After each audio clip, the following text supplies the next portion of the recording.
عبداللہ بن عمر رضی اللہ تعالی عنہ اس چھوٹی پہاڑی کی طرف نماز پڑھتے جو روحا کے آخری کنارے پر واقع ہے، اور یہ پہاڑی وہاں ختم ہوتی ہے جہاں راستے کا کنارہ ہے۔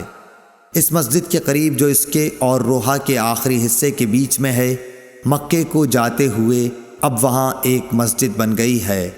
عبداللہ بن عمر رضی اللہ تعالی عنہ اس مسجد میں نماز نہیں پڑھتے تھے، بلکہ اس کو اپنے بائیں طرف مقابل میں چھوڑ دیتے تھے اور آگے بڑھ کر خود پہاڑی ارق طیبہ کی طرف نماز پڑھتے تھے۔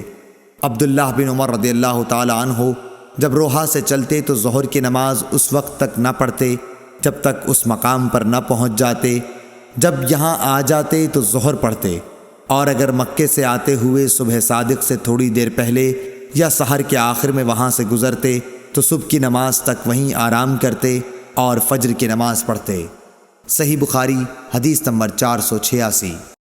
عبداللہ بن عمر رضی اللہ تعالی عنہ نے بیان کیا کہ نبی کریم صلی اللہ علیہ وسلم راستے کے دائیں طرف مقابل میں ایک گھنے درخت کے نیچے وسیع اور نرم علاقے میں قیام فرماتے جو قریہ رویسا کے قریب ہے۔ پھر آپ اس ٹیلے سے جو رویسا کے راستے سے تقریباً 2 میل کے فاصلے پر ہے چلتے تھے۔ اب اس درخت کا اوپر کا حصہ ٹوٹ گیا ہے اور درمیان میں سے دوہرا ہو کر جڑ پر کھڑا ہے۔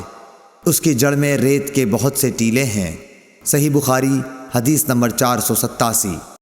عبداللہ بن عمر رضی اللہ تعالی عنہ نے نافع سے یہ بیان کیا کہ نبی صلی اللہ علیہ وسلم نے قریہ ارج کے قریب اس نالے کے کنارے نماز پڑھی جو پہاڑ کی طرف جاتے ہوئے پڑتا ہے۔ اس مسجد کے پاس 2 یا 3 قبریں ہیں۔ ان قبروں پر اوپر تلے پتھر رکھے ہوئے ہیں۔ راستے کے دائیں جانب ان بڑے پتھروں کے پاس جو راستے میں ہیں، ان کے درمیان میں ہو کر نماز پڑھی۔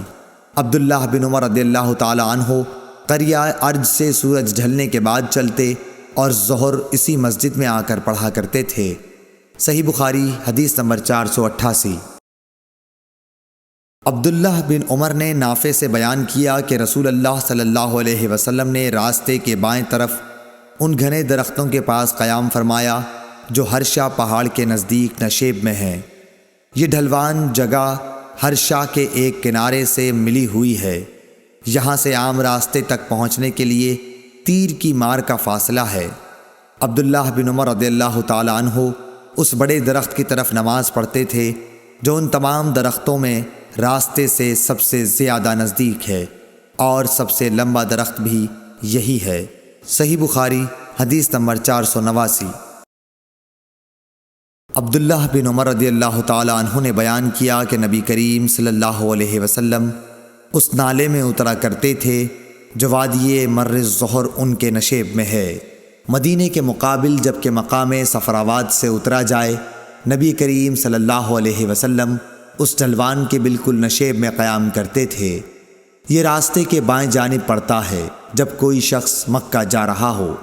راستے اور رسول اللہ صلی اللہ علیہ وسلم کی منزل کے درمیان صرف ایک پتھر ہی کے مار کا فاصلہ ہوتا۔ صحیح بخاری حدیث نمبر 490۔